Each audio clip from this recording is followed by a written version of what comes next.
Chronique du tout ira bien. Comment je suis devenue adulte.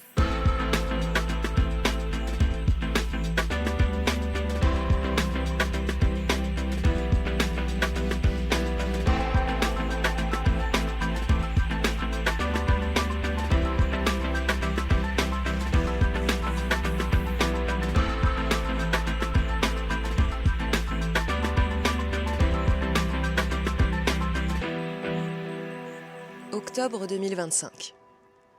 Il faut que je vous dise quelque chose. J'ai un petit problème avec le shopping. C'est bien connu. Enfin, pas mondialement, on s'entend, mais mes copines le savent, ma mère le sait, ma sœur le sait, mon mec le sait. Ça fait partie de ma réputation. Si je ne veux pas acheter, dépenser, c'est simple. Il vaut mieux tout simplement que je n'entre pas dans le magasin. Parce qu'une fois lancé, je sais que je pourrai pas m'en empêcher. Le concept de découvert, d'économie, de surconsommation, de désastre écologique, voire tout sens du réel en fait, tout ça, ça disparaît. C'est vraiment grave. Je ne sais pas me raisonner. Je pourrais utiliser cet argent pour autre chose, j'ai déjà beaucoup de vêtements. Rien à foutre, je craque. En bonne adulte responsable, je me dis, bon, pour les sous, ça va aller. On verra plus tard. Je vais avoir telle ou telle rentrée d'argent bientôt. Sauf qu'avec cette rentrée d'argent, j'ai déjà décidé de payer le vétérinaire, aller chez le coiffeur, acheter un cadeau enfin pour Flora dont l'anniversaire était il y a quand même 6 mois, faire les cadeaux de Noël, rembourser ma sœur et mettre de côté. Oui, irresponsable et puis nul en maths en plus. Bon, c'est jamais des choses hors de prix.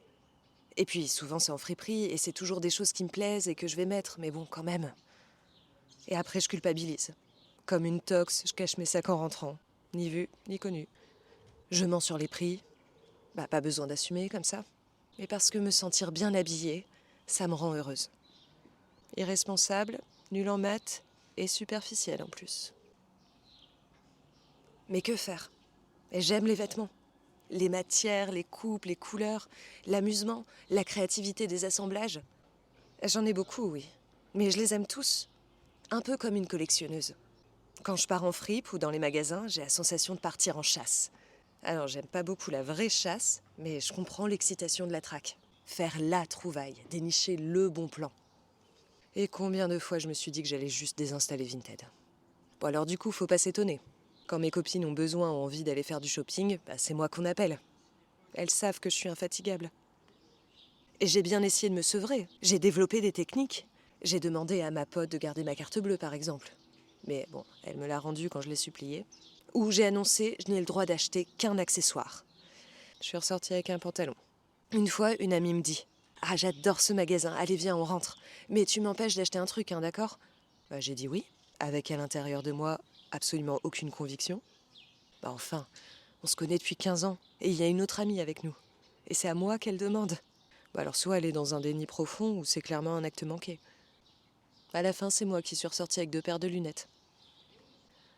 Et puis, il y a un moment où il ne faut surtout pas que j'entre dans un magasin.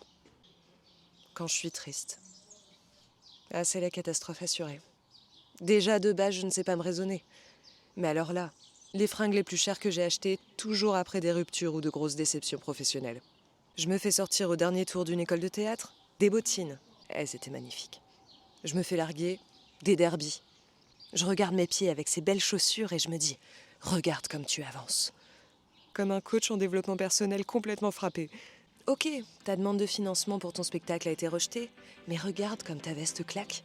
Ton père est en soins palliatifs? Oui, alors pas la peine de choisir entre ces 2 pulls et ces 3 pantalons. T'as salement foiré cette audition, mais ton pantalon est vraiment trop cool. Peut-être que j'ai inventé un concept en fait. La résilience par le style. Pas écolo du tout, mais bon, peut toujours décliner en version seconde main. Chronique du tout ira bien est une série déstructurée, conçue, écrite et interprétée par Clara Benoît Casanova. Générique, Pierre Cossard. Cover, Morgane Gorlier.